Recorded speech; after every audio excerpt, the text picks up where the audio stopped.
Hello students, we are going to start the next exercise, that is exercise 1.5 of our first chapter, in which we are going to study about the rational and irrational number. So we are going to just classify rational and irrational numbers, and next one we have to simplify questions based on rational and irrational numbers. And one more important thing we have to do today, we have to represent an irrational number which is given in the term of decimals, just like under root 3.1, under root 4.5, etc. on real number line. Okay, so let's start the class. The very first question, we have classified the following numbers as rational or irrational. इस question में हमें बताना है कि दिया हुआ number rational है या फिर इरेशनल है। Rational number otherwise irrational. तो जितने भी रियल नंबर्स होती है उन्हें कैटेगराइज किया जाता है टू पार्ट में, रेशनल और irrational number. We have to find out the given numbers are rational और irrational. So very first question we have, पहला क्वेश्चन जो हमारे पास 2 माइनस अंडर रूट 5। यहाँ पे देखिए 2 का वैल्यू 2 ही लिख देते हैं, 2 तो हमारा रेशनल नंबर है। अंडर रूट 5 की वैल्यू जो है पूरी तरह से डिफाइन नहीं हो सकती, इसकी वैल्यू है 2.236 डॉट डॉट डॉट। अब ये कहां तक जा रही है नंबर आप डिफाइन नहीं कर सकते तो इन दोनों का डिफरेंस कैसे निकालेंगे। ठीक है, ये एक इरेशनल नंबर है, इसके बाद कौन सा डिजिट है, कहां तक जा रहा है, ये इन्फिनिटी तक बिल्कुल रिड्यूस टर्मिनेट नहीं होता है, नॉन रिपीटिंग भी है और नॉन टर्मिनेटिंग तो ऑलरेडी है। तो इन दोनों का डिफरेंस हम लोग नहीं निकाल सकते। इस प्रकार से ये जो फर्स्ट क्वेश्चन है हमारा, ये है irrational number. I double R लिख रहे हैं इरेशनल के लिए। ठीक है, next question we have 3 plus under root 3 minus under root 3। इसे भी सॉल्व कर लेते हैं। 3 plus under root 23 in bracket minus under root 23। चलिए ब्रैकेट हटा देते हैं। 3 plus under root 23 minus under root 23। Students, जब सेम नंबर सेम टर्म्स कोई भी अगर डिफरेंट साइन के साथ हमारे पास होते हैं तो एक दूसरे से क्या होते हैं, कट हो जाते हैं। तो कट हो जाएंगे under root 23 plus under root 23 minus, ये दोनों हो गया कैंसिल, वी गेट 3। तो इस सेकेंड का वैल्यू क्या आ रहा है, 3। 3 can be expressed in the form of p by q where p and q are integers. तो ये क्या हो जाएगा, रेशनल नंबर। ये है हमारा rational number. Next one 2 upon under root 7, 2 under root 7 upon 7 under root 7 है, ये 7 अंडर रूट 7 है। और थर्ड क्वेश्चन भी है 2 under root 7 upon 7 under root 7। देखिए यहाँ अंडर रूट 7 से अंडर रूट 7 कैंसिल हो गया, हमें मिलेगा 2 अपॉन 7 और ये भी p by q के फॉर्म में है, तो ये क्या हो गया, एक rational number. Next one we have 1 upon under root 2। Question number 4 we have 1 upon root 2। तो इसे रेशनलाइज कर देते हैं, क्योंकि डेनोमिनेटर हम लोगों का कभी भी डेसिमल, माइनस, फ्रैक्शन या इरेशनल के फॉर्म में नहीं होना चाहिए। तो पहले हम इसे रेशनलाइज करेंगे अंडर रूट 2 से मल्टीप्लाई करके।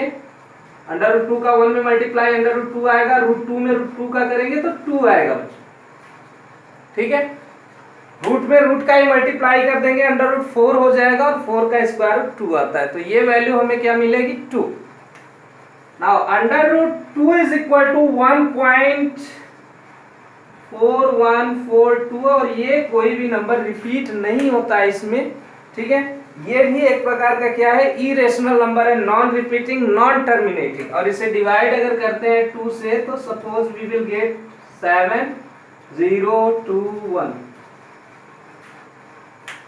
सॉरी 2 7 जा 14। ठीक है, यहाँ 7 आएगा। 0.07071। अब ये कंटिन्यू चल रहा है, इसे हम p by q के फॉर्म में रिप्रेजेंट नहीं कर सकते, एक्सप्रेस नहीं कर सकते, तो ये भी हमारा क्या है, इरेशनल नंबर। और नेक्स्ट वन स्टूडेंट्स, जब आप लोगों को पाई की वैल्यू दी गई होती है 22/7, ध्यान दीजिएगा, जब पाई की वैल्यू 22/7 दी गई है तो 22/7 क्या है, एक रेशनल नंबर है।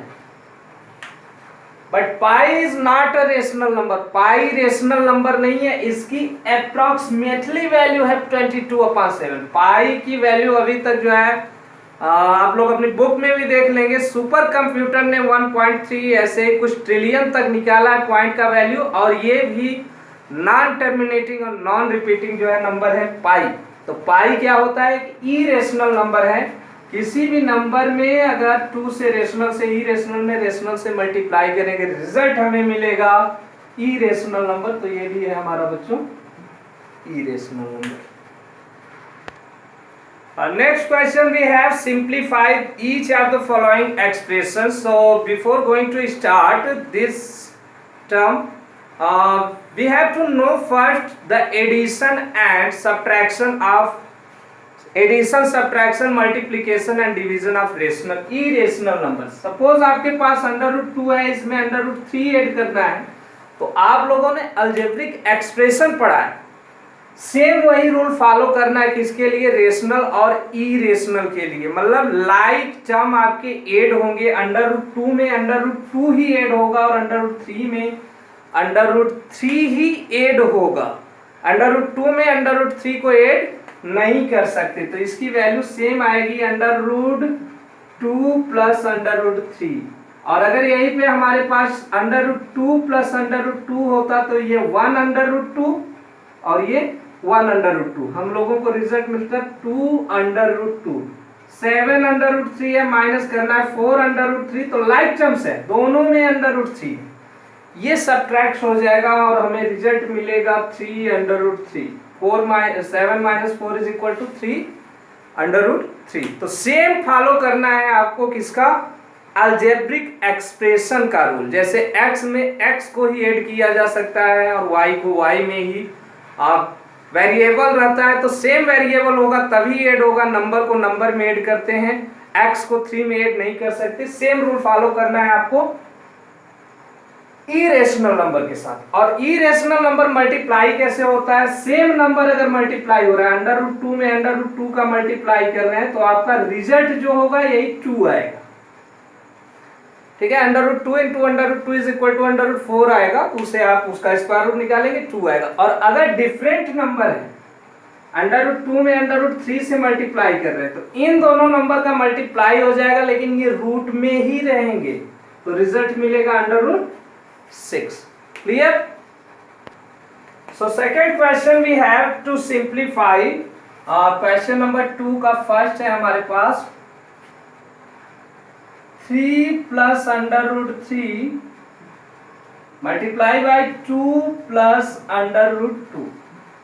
तो सेम बच्चों जैसे अलजेब्रिक एक्सप्रेशन का मल्टीप्लाई करते हैं, एक टर्म यहाँ से लेंगे, दोनों में मल्टीप्लाई कर देंगे, 2 का मल्टीप्लाई 3 में भी, 2 का √3 में, फिर इस √2 का मल्टीप्लाई 3 में भी और √3 में भी। सेम रूल फॉलो करेंगे अलजेब्रिक एक्सप्रेशन का। तो 2 का मल्टीप्लाई 3 में करेंगे, आपको क्या मिलेगा 6, 2 का कर देंगे √3 में तो हो जाएगा 2√3, 2 रूट के बाहर है और 3 रूट के अंदर है, 2√3 मिलेगा। √2 का मल्टीप्लाई 3 में करेंगे तो 3√2, और √2 में √3 का मल्टीप्लाई करेंगे, अभी हमने बताया आपको √2 में √3 का मल्टीप्लाई करेंगे तो √6।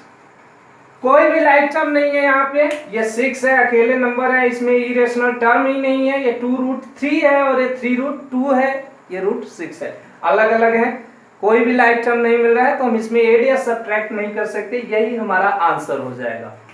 Next question we have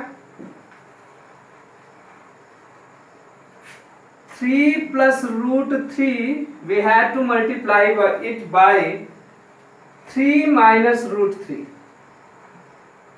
students, आप लोगों ने अलजेब्रिक एक्सप्रेशन सॉल्व किया होगा क्लास 8 में, तो वहां पे एक फार्मूला था a + b a - b का, a + b a minus B is equal to होता है A square minus B square. तो ये फार्मूला अप्लाई करके डायरेक्ट कर सकते हैं, अदरवाइज आप मल्टीप्लाई कर देंगे तो दो टर्म लाइक मिलेंगे और एक प्लस साइन के साथ दूसरा माइनस साइन के साथ, वो एक दूसरे से रिड्यूस हो जाएंगे। तो चलिए हम फार्मूला लगा देते हैं। ए की जगह पे हमारे पास 3 है, बी की जगह पे √3 है, तो इसका रिजल्ट होगा 3 स्क्वायर माइनस √3 स्क्वायर। तो 3 3 जा 9 माइनस √3 का स्क्वायर करेंगे, √3 इंटू √3। अभी हमने बताया कि √2 में √2 का मल्टीप्लाई करने पे 2 आता है, सेम वैसे ही √3 में √3 से मल्टीप्लाई करने क्या आएगा 3। तो 9 minus 3 is equal to 6. This is our answer. Our next question we have third. √5 plus √2 whole square. We know, we have already known, then knew that a plus b whole square is equal to a plus a square plus b square plus 2ab. ठीक है, ये formula हम लोगों को, ये identity पता है कि a plus B whole square is equal to क्या होता है a square plus B square plus 2ab। Same formula apply करेंगे क्वेश्चन पे तो हमें मिलेगा a स्क्वायर यानी √5 स्क्वायर प्लस b स्क्वायर यानी √2 square plus 2ab means 2 into √5 into √2। तो ये हो जाएगा √5 का स्क्वायर 5, √2 का स्क्वायर 2 प्लस इन सब का मल्टीप्लाई करेंगे तो 2 अकेले है हमारा, और √5 में √2 का कर देंगे तो हमें मिलेगा √10। अब ये दोनों लाइक है, इन्हेड कर दीजिए, 5 plus 2 is equal to 7 plus 2 √10। Clear हुआ? चलिए next question we have student, question number 4 of question number 2, √5 minus √2 in second bracket we have √5 plus √2। देखिए सेम फार्मूला आ गया जैसे आपने अभी क्वेश्चन नंबर 2 को सॉल्व किया, a plus B a minus B. तो ऑर्डर कम्यूटेटिव लॉ से आगे पीछे करने से कोई फर्क नहीं पड़ता है। a plus B a minus B is equal to a square minus B square and a minus B a plus B also is equal to a square minus b square. So we will get √5 whole square minus √2 whole square. ये आएगा 5, इसका result होगा 2, 5 minus 2 is equal to 3। That's our answer. Next question, question number 3 में बोल रहा है कि recall pi is defined as the ratio of the circumference of a circle to its diameter. Pi जो होता है डिफाइन किया जाता है किसी भी सर्कल के सर्कमफरेंस और उसके डायामीटर के रेशियो के फॉर्म में। इसे देख लीजिए, लिखा भी हुआ है और हम जानते हैं circumference of circle is equal to होता है 2πr। यहां से 2r क्या है हमारे पास, अच्छा उसके बाद बोल रहा है कि डायामीटर ऑफ सर्कल, तो डायामीटर ऑफ सर्कल होता है 2r और पाई की वैल्यू बता रहा है, पाई इज इक्वल टू क्या होता है c/d। देख लीजिए, चेक कर लीजिए कि क्या आ रहा है, पाई 2πr, c की वैल्यू 2πr, यहाँ d की वैल्यू 2r, 2 से 2, r से r कैंसिल हो जाएगा तो पाई इसकी वैल्यू आ जाएगी। Means pi is equal to ratio of circumference of circle and its diameter, that is pi is equal to c/d। c stand for circumference and d stand for diameter. This seems to contradict the fact that pi is irrational. इससे ये पता चलता है कि पाई क्या है, एक irrational number है। c/d के फॉर्म में लिख दिया है, p/q का फॉर्म मिल रहा है हमें, तो इससे पता चलता है कि पाई irrational नंबर है। How will you solve this contradiction, ये आप विरोधाभास जो आया है इसे आप कैसे सॉल्व कर सकते हैं, ये क्वेश्चन है बच्चों कि इसमें एक कंट्राडिक्शन आ रहा है। कॉन्ट्रडिक्शन क्यों आ रहा है कि पाई तो एक इरेशनल नंबर है, यहाँ c/d के फॉर्म में लिख रहे हैं यानी p/q के फॉर्म में लिख रहे हैं, तो p/q के फॉर्म में लिखने पे क्या हो जाना चाहिए था, रेशनल नंबर हो जाना चाहिए था। ठीक है, रेशनल नंबर होना जाना चाहिए था। तो यहाँ पे हम लोग लिखेंगे, यहाँ पे कोई कॉन्ट्रडिक्शन नहीं है, there is no contradiction there is no contradiction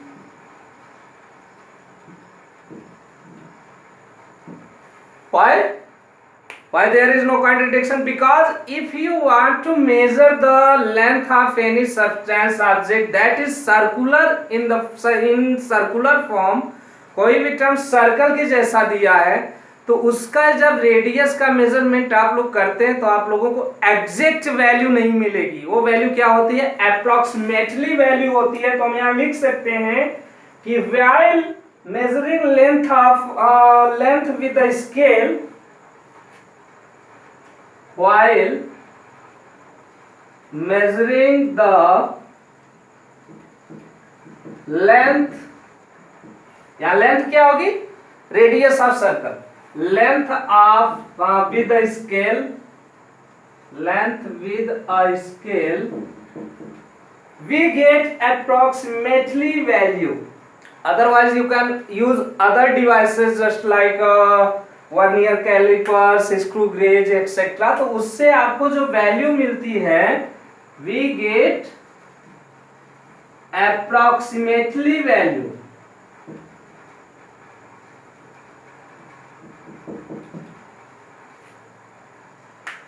so we will get approximately value. Approximately value जब हमें मिलता है तो हम पता नहीं कर सकते कि सी या फिर डी रेशनल नंबर है या इरेशनल है। So we can not realise that C और डी आर रेशनल और इरेशनल। और जब C और D का ही क्लियर नहीं है बच्चों, C और D ही क्लियर नहीं है कि ये रेशनल होगा या इरेशनल, तो इनका रेशियो रेशनल या इरेशनल होगा, ये क्लियर नहीं हो सकता है। तो यहां से हमारे पास कोई भी कॉन्ट्रडिक्शन नहीं है। Next question student, question number 4, we have to represent under 9.3 on number line. तो हम लोगों ने √5 को, √2 को, √10 को कैसे नंबर लाइन पे रिप्रेजेंट किया जाता है ये सीख चुके हैं। अब हम √9.3 को कैसे रिप्रेजेंट करते हैं, यहाँ पे थोड़ा सा मेथड चेंज हो जाएगा और इसके बारे में डिटेल से पूरी तरह जानने के लिए आप हमारा एक वीडियो है representation of irrational number on number line, उसे जाके देख सकते हैं, वहां से आपको बिल्कुल क्लियर हो जाएगा। तो एक ही हम यहाँ क्वेश्चन, अभी क्वेश्चन आ गया क्वेश्चन नंबर 4 एक्सरसाइज 1.5 में, तो इसे हम यहाँ पे कैसे किया जाता है, ठीक है, थोड़ा जल्दी से एक्सप्लेन कर देंगे, आप लोग समझ लेंगे।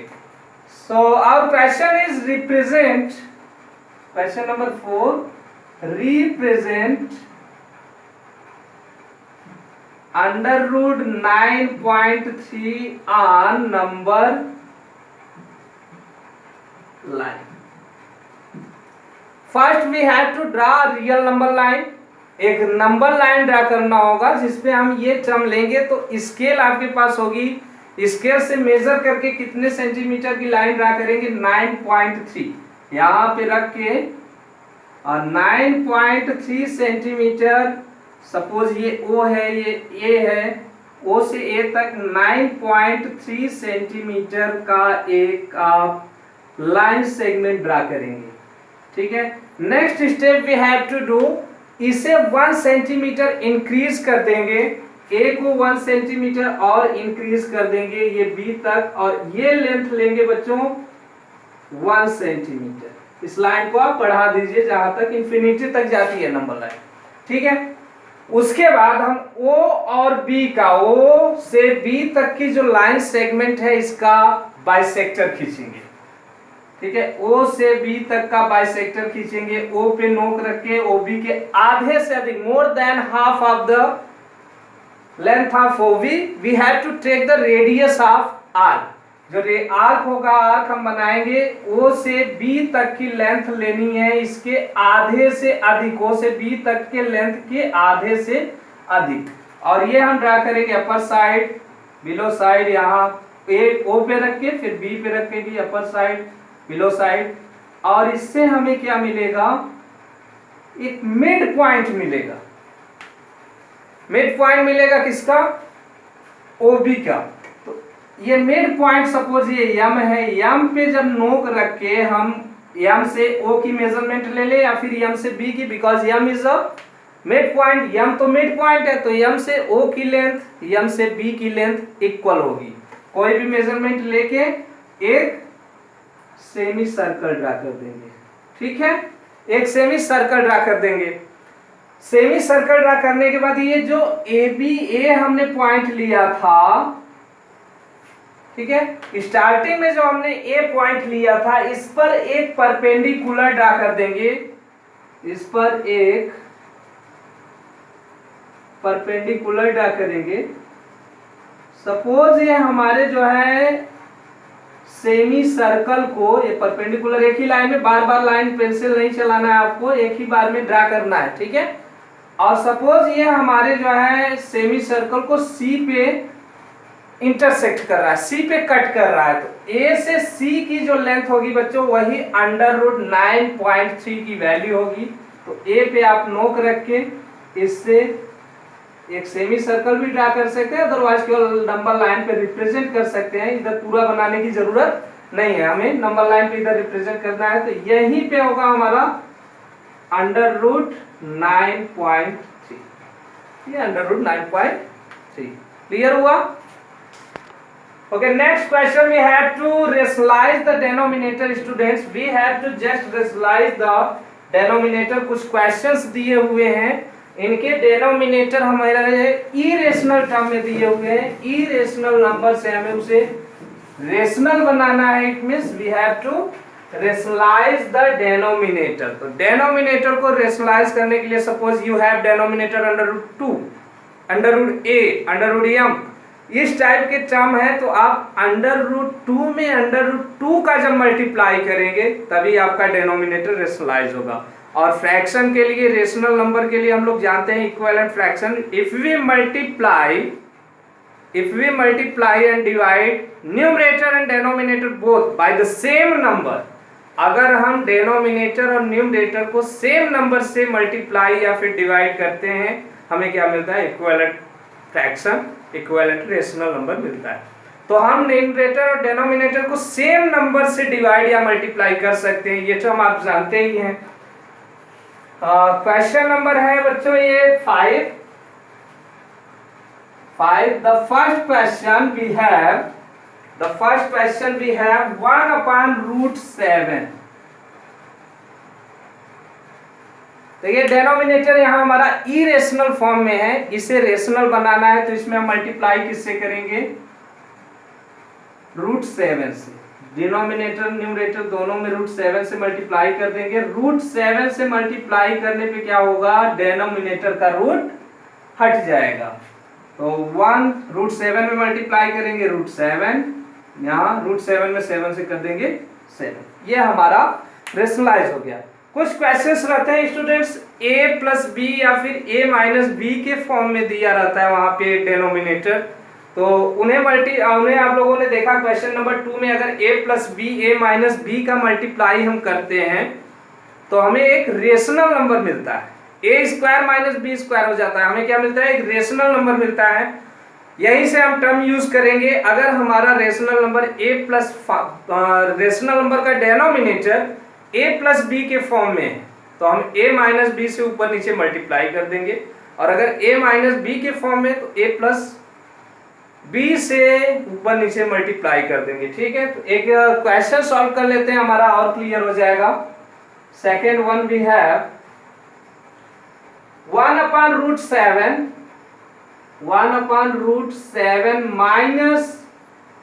-√6 1/√7 -√6।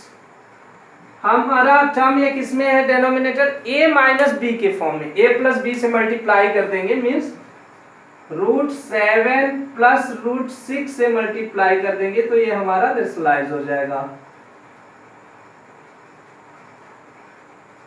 ठीक है। होल स्क्वायर भी करने का प्रयास करेंगे कुछ बच्चे, तो होल स्क्वायर करने पे बच्चों क्या होता है? a² + b² + 2ab, otherwise a² + b² - 2ab का टर्म आता है। तो -2ab जब आएगा तो 7 √7 इंटू √6 √42 हो जाएगा। ठीक है, तो वहां से हमारा नंबर रेशनलाइज नहीं होगा। हम क्या कर सकते हैं, a² - b² के फॉर्म में लाने का प्रयास करेंगे, तभी हमारा ये नंबर रेशनलाइज होगा। चलिए, तो 1 में मल्टीप्लाई करते हैं इसका, सेम रिजल्ट, √7 प्लस √6 और √7 का स्क्वायर, यहाँ a - b a+b के फॉर्म में, तो √7 का स्क्वायर -√6² हमें मिलेगा √7 प्लस √6 अपॉन 7 - 6 की वैल्यू क्या हो जाएगी 1, और 1 किसी भी नंबर का डेनोमिनेटर लिखना जरूरी नहीं है, तो हमें रिजल्ट मिलेगा √7 प्लस √6। क्लियर हो गया। सेम ऐसे ही क्वेश्चन नंबर 3 और 4 भी करना है, सेम इसी टर्म पे एक बार फिर से देख लीजिए। a - b के फॉर्म में है, तो इसे रेशनलाइजिंग फैक्टर इसका क्या होगा, रेशनलाइजिंग फैक्टर होगा, जिस मल्टीप्लाई करने पे ये टर्म हमारा इरेशनल से रेशनल बन जाए। √7 माइनस √6 है, तो √7 प्लस √6 से मल्टीप्लाई करेंगे, और √7 प्लस √6 है, तो √7 माइनस √6 से मल्टीप्लाई करेंगे। आपका जो इरेशनल नंबर है रेशनलाइज हो जाएगा, रेशनल नहीं बन जाएगा। ठीक है, यहाँ ध्यान रखिएगा, रेशनल नंबर नहीं बन जाएगा, वो इरेशनल ही रहेगा, बट उसका डेनोमिनेटर क्या हो जाएगा, वो रेशनलाइज होकर रेशनल नंबर बन जाएगा। Thank you.